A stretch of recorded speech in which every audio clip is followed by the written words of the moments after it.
In January 2023, we spoke with Larz and shared a video about his experiences at school and college and his family's struggle to get him the support he needed. Here's a reminder of what Larz said last year. I'm Larz, come from Cheadle. I'm 17 and I'd like to talk a little bit about my education and where it all started in Bishop Roll, I think. You know, in mainstream you never had any direct help. It was just the second-hand helpings of, you know, what the paperwork required. But unfortunately, to get the special assistance that was really needed to get to where I am, to get to what I needed, it was, you know, it wasn't openly available or readily close by. My mother had to argue to no ends with the council, with the authorities and with the social services to a minor degree about just everything, just argument after argument after argument about, you know, was it practical, was it affordable, was it reasonable, do I actually need what I need, which I really did. In fact, I need more than what I've had, but it's kind of things that I have which are really important to get me to where I need to be. It's just, you know, difficult to get what's needed in, you know, special needs departments nowadays, because it's just everyone's always pushing back against us. We asked Larz if things had improved at college since we last heard from him. Recently, I've also had a lot going on at college, because obviously college is a very stressful time for people, particularly those who would need to find additional need support.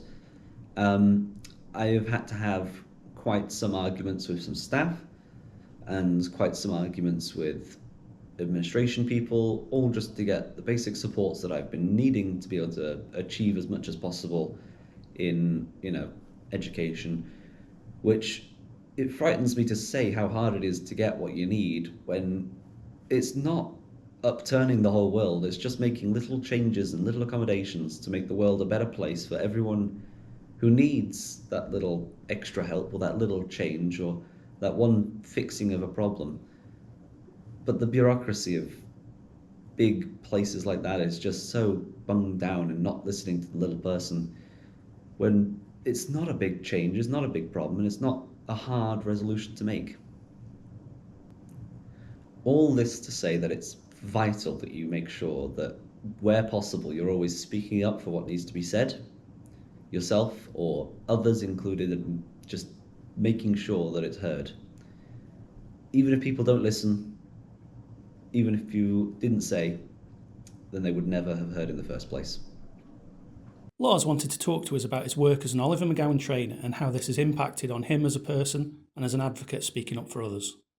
Hello, I'm Larz, and I've had some time working as a trainer for the Oliver McGowan mandatory training, and I think that's helped me as a person to be able to know what I need to do to help myself as well as to help others, and it's been a very rewarding experience to be able to actually get to involve myself in the change. As a trainer for the Oliver McGowan mandatory training, in the Tier 1, which is the 1 hour long webinar to basically teach people who only need to know a few things about it, I have a script containing a bunch of information that I'm supposed to explain, as well as a bunch of gaps in that script where I can use my own lived experience to make it relate to an actual instance that's relevant. And I use that to help train people to know, you know, what the experience is from the other side and how they can help make the experience better. And in the Tier 2, where it's a day worth of training cut into 2 halves so they can be taken interchangeably, I am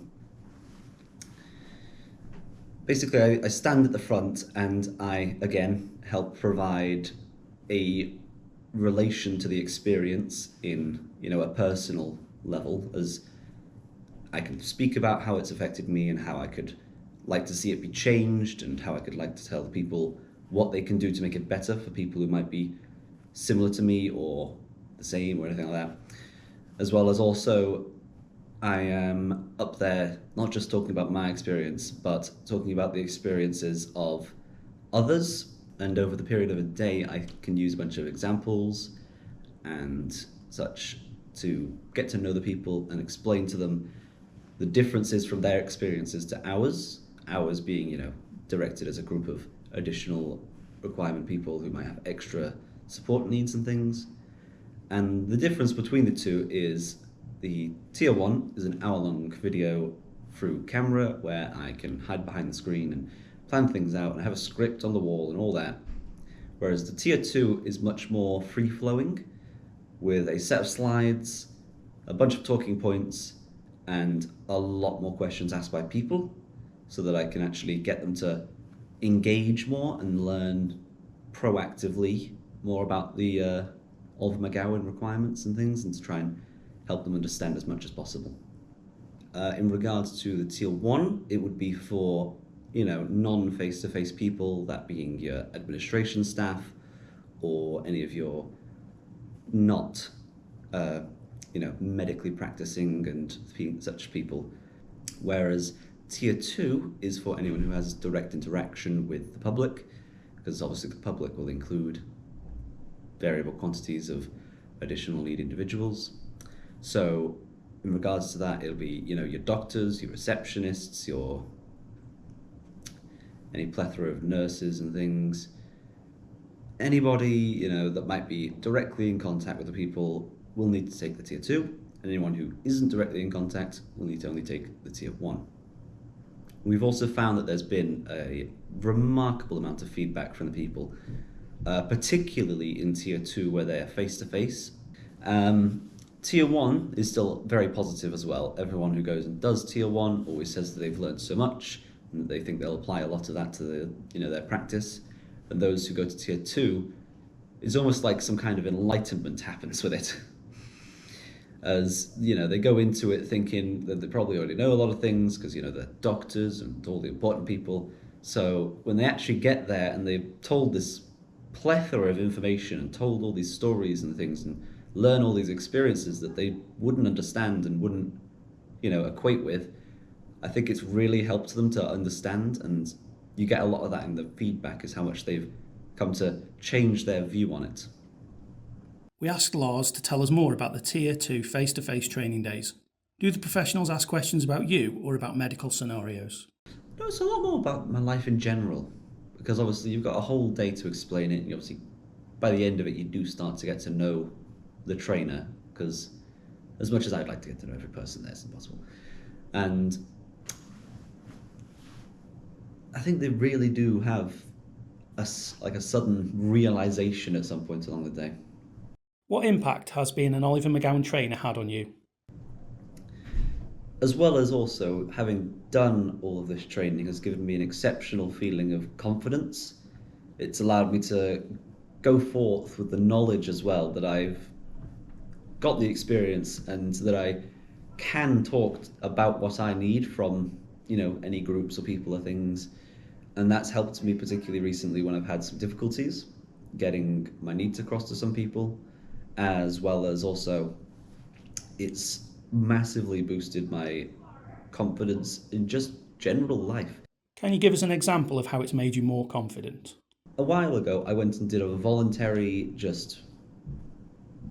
went out because I wanted to speak to an entire school because they wanted to hear what I had to say.